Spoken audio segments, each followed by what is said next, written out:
Puerto de Bridgeton, Barbados, Federación de las Indias Orientales. Me dijeron que debía esperar un barco alto, aunque las velas del IS Infingo son en realidad 4 turbinas verticales de viento que se levantan desde su esbelto casco de trimarán. Al ver que están conectadas a una batería de PEMs, células de energía basadas en una membrana de intercambio de protones que le permiten convertir el agua de mar en electricidad, es fácil entender por qué la I del prefijo IS se refiere a su energía ilimitada, reconocida como el futuro indiscutible del transporte marítimo. Todavía es raro ver un barco con esa tecnología que no lleve la bandera de algún gobierno. El Infingo es de propiedad privada. Jacob Niyati es su capitán. Yo nací al mismo tiempo que la Nueva Sudáfrica. Después del apartheid, en esos días de euforia, el nuevo gobierno no solo nos prometió una democracia de un voto por cada hombre, sino empleo y vivienda para todo el país. Mi padre creyó que hablaban de algo inmediato, no entendían que esos eran objetivos a largo plazo, que se cumplirían solo después de años, generaciones de trabajo duro. Él pensó que si abandonábamos la tierra de nuestra tribu y nos mudábamos a la ciudad, habría una casa nueva y un trabajo bien pagado esperándonos al llegar. Mi padre era un hombre sencillo, un jornalero. No puedo culparlo por su falta de educación normal, por su sueño de una vida mejor para su familia. Así que nos establecimos en Kalishat, uno de los 4 poblados principales alrededor de la ciudad del Cabo. Tuvimos una vida de pobreza, humillación y miserias. Esa fue mi niñez. La noche en que sucedió iba caminando a casa desde la estación de autobús. Eran casi las 5 de la mañana y acababa de salir de mi turno como mesero en el TGI, Fridays del barrio Victoria.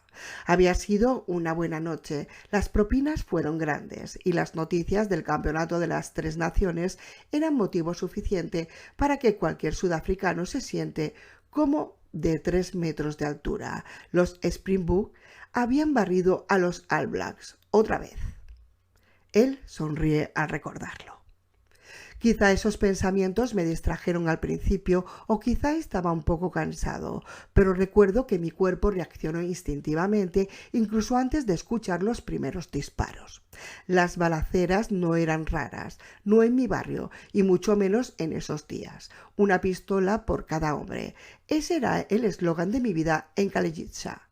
Como un veterano de guerra, uno desarrolla habilidades de supervivencia que parecen casi instintivas.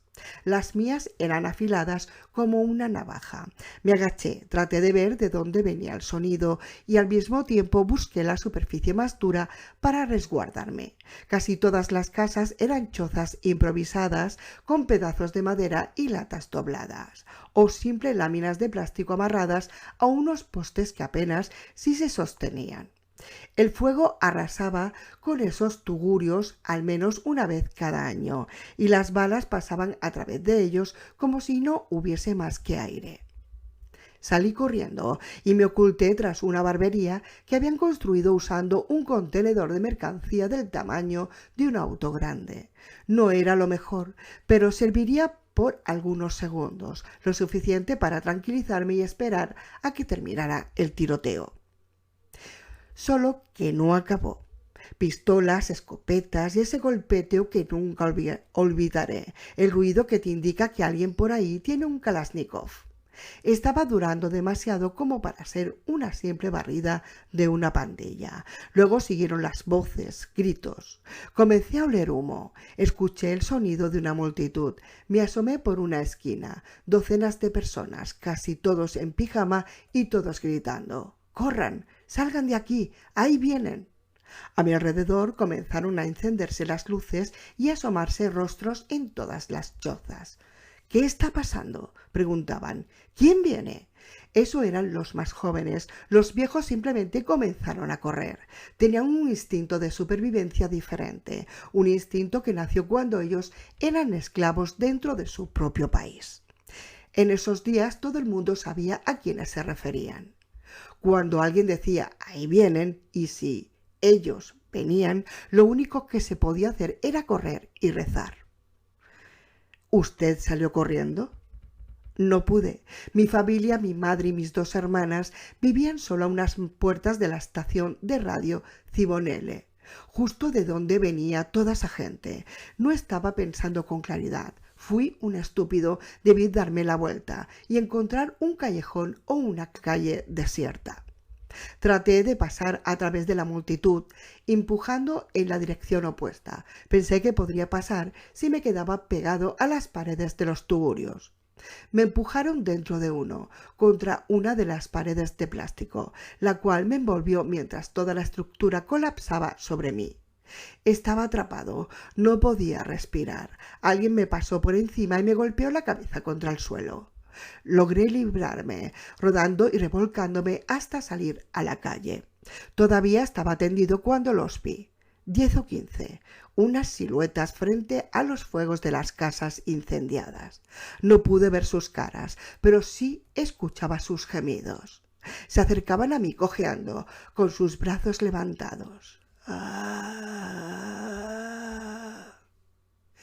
Me puse de pie, mi cabeza dando vueltas, con dolor por todo mi cuerpo. Comencé a retroceder instintivamente hasta que la puerta de la choza más cercana, sí, algo me agarró por detrás, tirando del cuello de mi camisa, rasgando la tela. Me di la vuelta, me agaché y pateé tan fuerte como pude.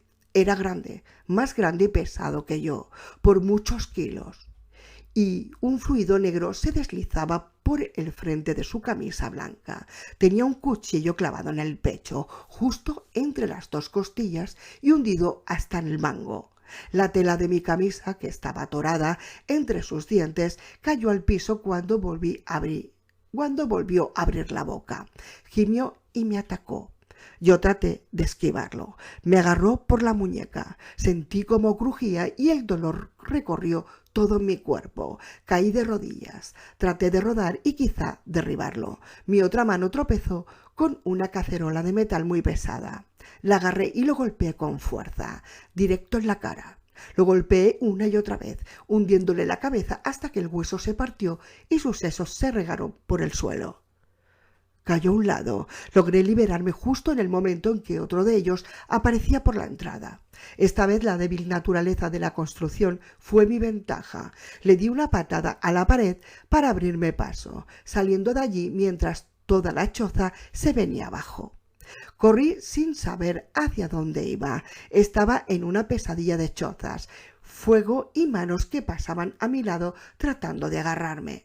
Pasé por entre una choza en la que una mujer estaba escondida. Sus 2 hijos se aferraban a ella, llorando. «Venga conmigo», le dije. «Por favor, venga, tenemos que salir de aquí». Extendí mis manos, acercándome a ella. Se puso delante de los niños, amenazándome con un afilado destornillador. Sus ojos estaban muy abiertos, llenos de terror. Podía escuchar sus sonidos detrás de mí, tropezando contra las paredes de las chozas, derribándolas a medida que se acercaban. Dejé de hablar en chosa e intenté con el inglés. «Por favor», le rogué, «tiene que correr». Traté de agarrarla, pero me apuñaló la mano. La dejé allí. No sabía qué más podía hacer. Todavía la recuerdo, algunas veces cuando duermo o cierro los ojos.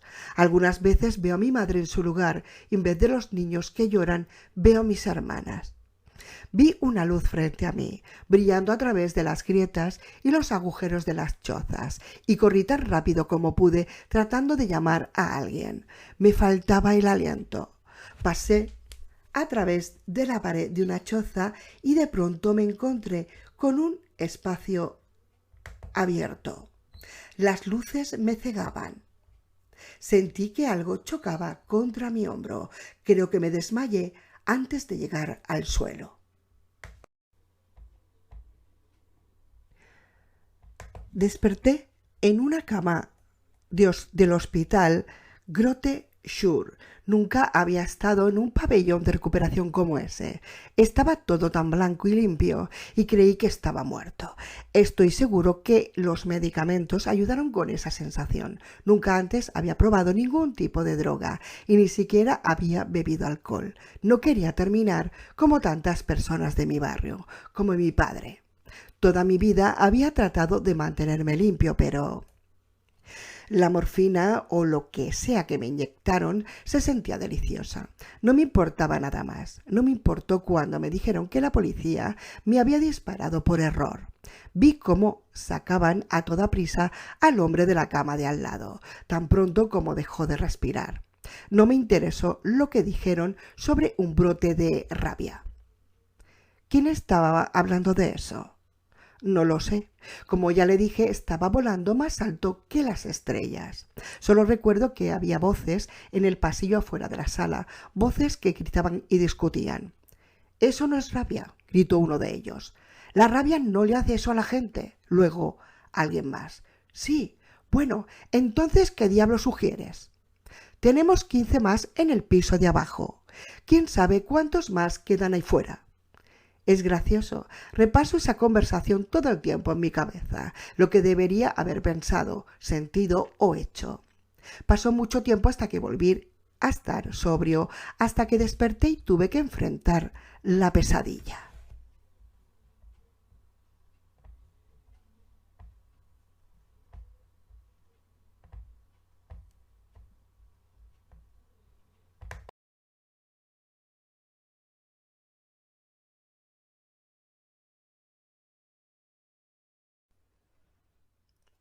Culpa. Langley, Virginia, Estados Unidos. La oficina del director de la Agencia Central de Inteligencia podría confundirse con la de un gerente de negocios, un médico o cualquier director de una escuela de pueblo. Está la habitual colección de textos de referencia en los anaqueles, diplomas y fotografías en la pared y, en su escritorio, una bola de béisbol fotografiada por Johnny Bench, el receptor de los Rojos de Cincinnati. Bob Archer, mi anfitrión, puede ver claramente en mi rostro que me esperaba algo muy distinto. Sospecho que por esa razón decidió concederme esta entrevista precisamente en ese lugar. Cuando usted piensa en la CIA, seguramente se imagina dos de nuestros mitos más populares y duraderos. El primero es que nuestra misión es registrar todo el planeta en busca de cualquier potencial amenaza contra los Estados Unidos, y el segundo mito es que en verdad tenemos el poder de hacerlo primero. Todo eso es consecuencia de que tener una organización que, dada su naturaleza, debe existir y operar en secreto. El secreto es como un vacío, y nada llena ese vacío tan bien como la especulación paranoica. «Hey, ¿sabes quién mató a fulano de tal? Escuché que fue la CIA». «Hey, ¿escuchaste de ese golpe en la República de El Banano? Debió de ser la CIA». «Hey, ten cuidado al entrar en esa página web. ¿Sabes quién lleva un registro de todas las páginas de Internet que uno visita a toda hora? La CIA». Esa era la imagen que casi todos tenían de nosotros antes de la guerra, y era una imagen que estábamos más que complacidos de cultivar. Queríamos que los malos sospecharan de nosotros, que nos temieran, y quizá que lo pensaran dos veces antes de lastimar a cualquiera de nuestros ciudadanos. Esa era la ventaja de nuestra fachada como algún tipo de pulpo omnisciente. La única desventaja era que nuestra propia gente creía también en esa imagen, así que cuando algo ocurría en cualquier parte y sin previo aviso, ¿a dónde señalaba el dedo de las acusaciones? ¡Ey! ¿Cómo consiguieron esas armas nucleares en ese país? ¿Dónde estaba la CIA? ¿Cómo es que toda esa gente murió asesinada por ese fanático loco? ¿Dónde estaba la CIA? ¿Cómo es que, cuando los muertos volvieron a la vida, no nos enteramos sino hasta que entraron por las ventanas de la sala? ¿Dónde carajos estaba la maldita CIA? La verdad es que ni la Agencia Central de Inteligencia ni ninguna otra organización de investigación social o extraoficial de los Estados Unidos son esa clase de omnipresentes y omniscientes Illuminati de alcance mundial. Para empezar, nunca hemos tenido tanto presupuesto. Aún en los años en los que nos entregaban cheques en blanco durante la Guerra Fría, no era físicamente posible tener ojos y oídos en cada cuarto: caverna, callejón, burdel, búnker, oficina, hogar, auto y el arrozal del planeta.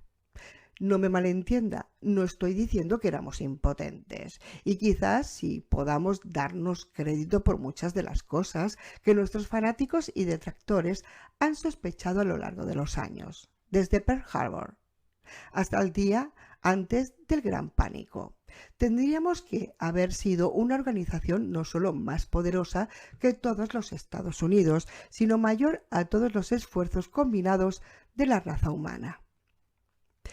Nosotros no somos una superpotencia oculta, con secretos antiguos y tecnología extraterrestre. Tenemos limitaciones muy reales y recursos extremadamente limitados, así que ¿por qué íbamos a desperdiciarlos siguiéndole la pista a cada amenaza potencial? Eso va de la mano con el segundo mito, acerca de lo que en una oficina de inteligencia hace realmente. Sí, lo que hace realmente. Nos debilitaríamos si tratásemos de abarcar todo el mundo con la esperanza de tropezar por casualidad con nuevos y posibles peligros. Y sí, en lugar de eso tenemos que identificar y concentrarnos en aquellas amenazas que son claras y presentes. Si un vecino ruso está tratando de incendiar tu casa, no puedes prestarle atención al árabe que vive unas cuadras más abajo. Si de pronto los árabes están en tu jardín, no hay tiempo de preocuparse por los chinos.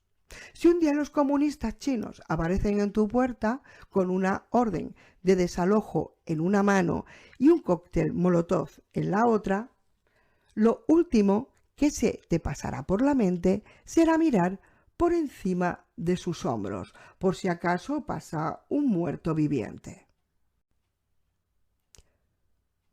¿Pero la epidemia no comenzó en China? Sí, al mismo tiempo que una de las más grandes maquirovkas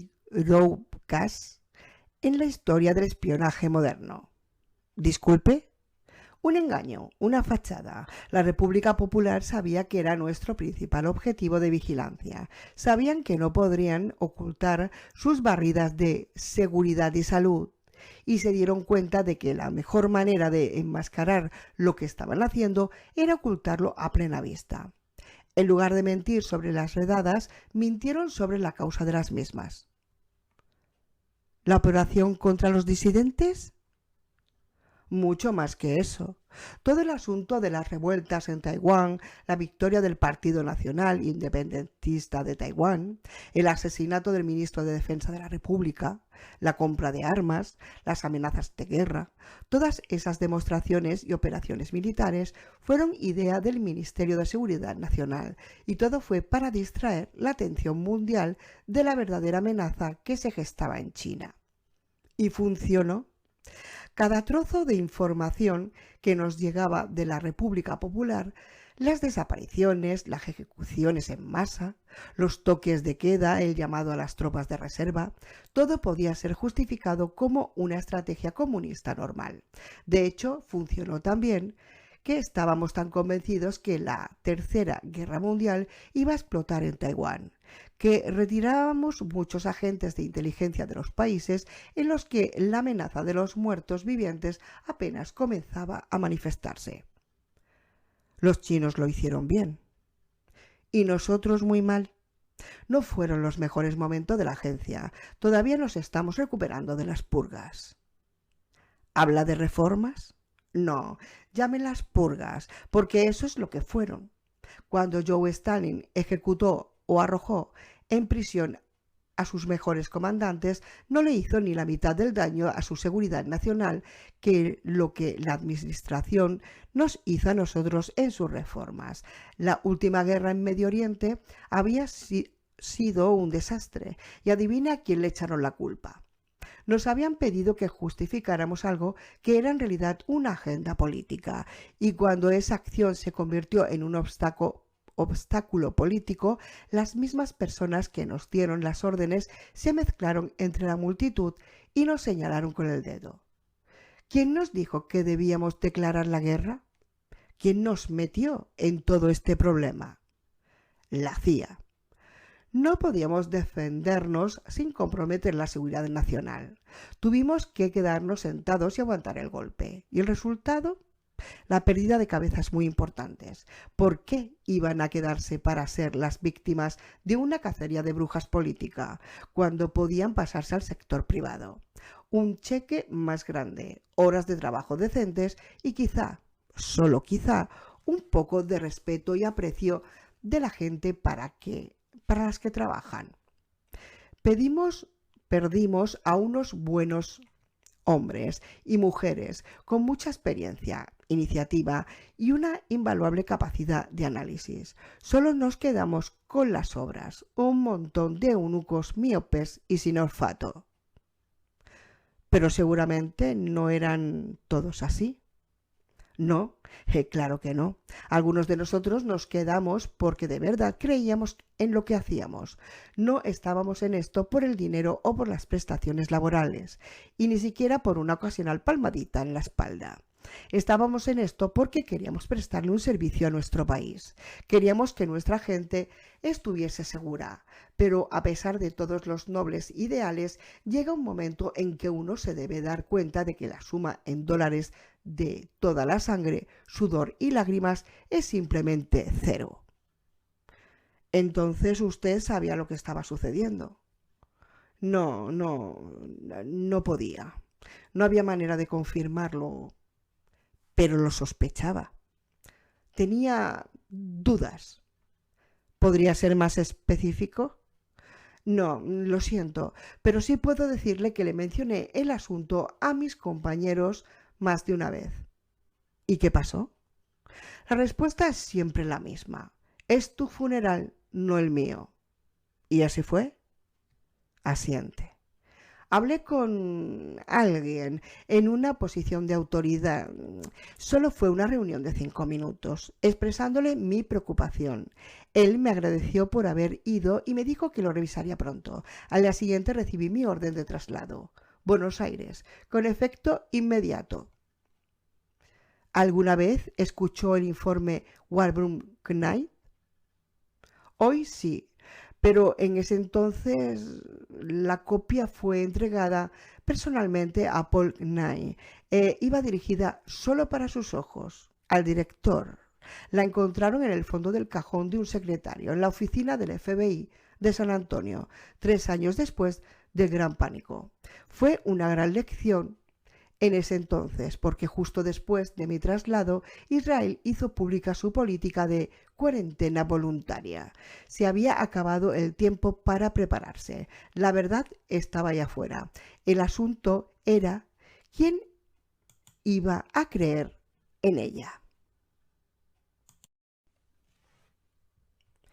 Balajarvi, Finlandia.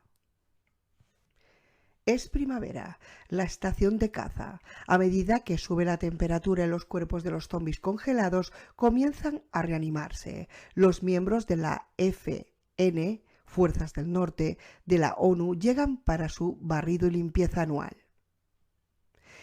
El número de muertos vivientes es menor cada año. Según las estimaciones actuales, se espera que el área sea completamente segura en una década.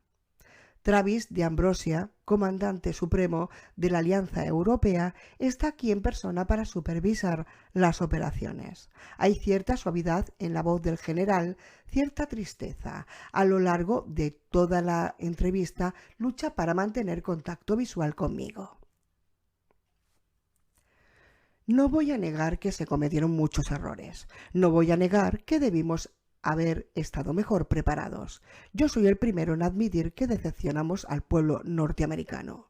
Solo quiero que la gente sepa por qué. ¿Y qué tal si los israelíes tienen razón? Esas fueron las primeras palabras en la boca del director a la mañana siguiente de la declaración de Israel ante la ONU. No estoy diciendo que la tengan, se apresuró a aclarar. Solo digo que tal sí es así. Quería opiniones sinceras, no ensayadas. Así era el director de la Junta de Mando. Él era de esa clase de personas. Mantuvo la conversación como algo hipotético, con la idea de que era solo un ejercicio mental de planeación. Después de todo, si el resto del mundo no estaba listo para creer en algo tan monumentalmente absurdo, ¿por qué íbamos a estarlo los hombres y las mujeres de aquel salón? Le seguimos el juego tanto como pudimos, hablando entre risas o finalizando siempre con alguna broma. No estoy seguro de cuándo ocurrió el cambio. Fue tan sutil que creo que nadie se dio cuenta, pero de pronto estábamos allí en aquel cuarto lleno de militares, profesionales, cada uno con décadas de experiencia en combate y más entrenamiento que un neurocirujano promedio, y todos estábamos hablando honesta y abiertamente sobre la amenaza de unos cadáveres que caminan. Fue como una represa que se rompe. El tabú se desmoronó y la verdad comenzó a salir. Fue liberador. Así que usted también tenía sus sospechas. Por varios meses después de la declaración israelí, y el director también, todos en aquel salón habían escuchado o sospechaban algo. ¿Alguno había leído el informe Barbour Knight? No, ninguno. Yo había escuchado el nombre, pero no tenía ni idea sobre su contenido. De hecho, una copia llegó a mis manos casi 2 años después del Gran Pánico. La mayoría de las medidas militares del informe eran, palabra por palabra, iguales a las nuestras. ¿Las suyas? Hablo de nuestra propuesta a la Casa Blanca. Diseñamos un programa completo, no solo para erradicar la amenaza del territorio estadounidense, sino para hacerla retroceder y controlarla en todo el mundo. ¿Y qué pasó? A la Casa Blanca le encantó la fase 1. Era barata, rápida y, si se ejecutaba correctamente, 100% discreta. La fase 1 consistía en el despliegue de unidades de fuerzas especiales en las áreas infestadas. Sus órdenes eran investigar, aislar y eliminar. ¿Eliminar? Hasta el último de ellos. ¿Esos eran los equipos alfa? Sí, señor. Y fueron extremadamente exitosos, aunque sus registros de combate seguirán siendo información clasificada por los próximos 140 años. Puedo decirle que ese fue uno de los momentos más sobresalientes en la historia del ejército de élite de Norteamérica. Entonces, ¿qué salió mal? Nada. No en la fase 1, pero se suponía que los equipos alfas eran solo una medida coyuntural. Su misión nunca fue detener la amenaza, solo hacerla retroceder y ganar el tiempo suficiente para la fase 2.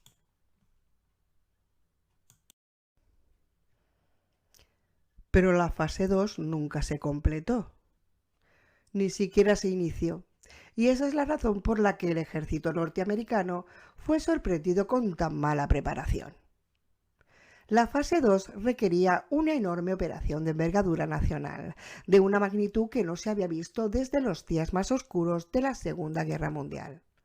Un esfuerzo como ese requería hercúleas cantidades de apoyo nacional y de dinero, y ambas cosas, para ese momento, ya no existían.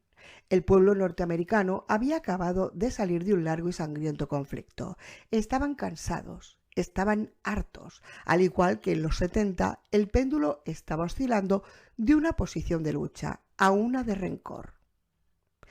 En los regímenes totalitarios, comunismo, fascismo, fundamentalismo religioso, el apoyo popular se da por hecho. Se puede iniciar guerras, se pueden prolongar, se puede poner a cualquier persona en un uniforme por el tiempo que sea, sin tener que preocuparse nunca por las repercusiones políticas.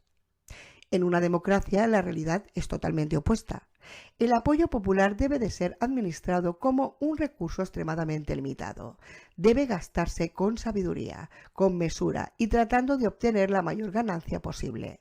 Norteamérica es particularmente sensible a la fatiga de la guerra y nada tiene peores repercusiones políticas como la percepción de la derrota. Digo percepción porque la sociedad norteamericana cree en el todo o nada. Nos gusta triunfar por lo alto, el touchdown, el knockout en el primer asalto. Nos gusta saber y que todo el resto del mundo sepa que nuestra victoria no solo fue indiscutible, sino también devastadora. Si no, bueno, mire cómo estábamos antes del pánico. No perdimos la última guerra en Medio Oriente, todo lo contrario. En realidad cumplimos una tarea muy difícil, con muy pocos recursos y en condiciones extremadamente desfavorables. Ganamos, pero el público no lo vio así porque no fue el bombazo que nuestro espíritu nacional estaba buscando. Había pasado mucho tiempo, se había gastado mucho dinero y muchas vidas habían perdido o habían quedado destrozadas para siempre. No solamente habíamos derrochado todo nuestro apoyo popular, sino que estábamos en números rojos. Piense solamente en el valor en dólares de la fase 2. ¿Sabe cuál es el precio de poner a un ciudadano norteamericano en uniforme? Y no estoy hablando solo del tiempo que pasa activamente con ese uniforme, el entrenamiento, el equipo, la comida, el alojamiento, el transporte y la atención médica. Estoy hablando del valor a largo plazo que es el país. El contribuyente norteamericano tiene que seguir pagando por esa persona durante el tiempo que le quede de su vida. Es una aplastante carga financiera y en esos días apenas si contábamos con suficientes dineros para mantener los soldados que teníamos. Aún así, las arcas no hubiesen estado vacías, aun si hubiésemos tenido todo el dinero necesario para fabricar los uniformes y el equipo necesario para implementar la fase 2, ¿a quién habríamos podido conseguir para llenarlos? Todo eso está relacionado con la fatiga de guerra de los norteamericanos, como si los horrores tradicionales no fuesen suficientes. Los muertos, los desfigurados, los traumatizados de por vida. Teníamos que enfrentarnos con toda una nueva gama de dificultades. Los traicionados. Éramos un ejército de voluntarios y mire lo que les pasó a nuestros voluntarios. ¿Cuántas historias han escuchado sobre un soldado al que le extendieron el tiempo de servicio o un reservista que, después de 10 años de vida civil, de pronto se vio llamado otra vez al servicio activo? ¿Cuántos soldados perdieron sus trabajos o sus casas? ¿Cuántos regresaron para encontrar sus vidas arruinadas o aún peor, nunca regresaron? Los norteamericanos somos gente honesta y esperamos siempre un trato justo. Yo sé que otras culturas suelen pensar que éramos ingenuos e infantiles, pero es uno de nuestros principios más sagrados. Ver al tío Sam incumpliendo su palabra, negándoles una vida privada a las personas, revocando su libertad. Después de Vietnam, cuando yo era un joven líder de pelotón en Alemania Occidental, tuvimos que implementar un programa de incentivos para que nuestros soldados no se ausentaran sin licencia. Después de la última guerra, ningún tipo de incendio fue suficiente para llenar nuestras filas. Ni las bonificaciones de pago, ni las reducciones del tiempo de servicio, ni las herramientas de reclutamiento, disfrazadas como juegos de vídeo. Su generación ya había tenido más que suficiente y es por eso que cuando los muertos vivientes comenzaron a devorar nuestro país, estábamos demasiado débiles y vulnerables como para detenerlos. No estoy culpando a los líderes civiles ni estoy sugiriendo que los militares no debamos respetarlos. Así es nuestro sistema y es el mejor del mundo, pero hay que protegerlo, defenderlo y nunca jamás volver a abusar de él de esa manera.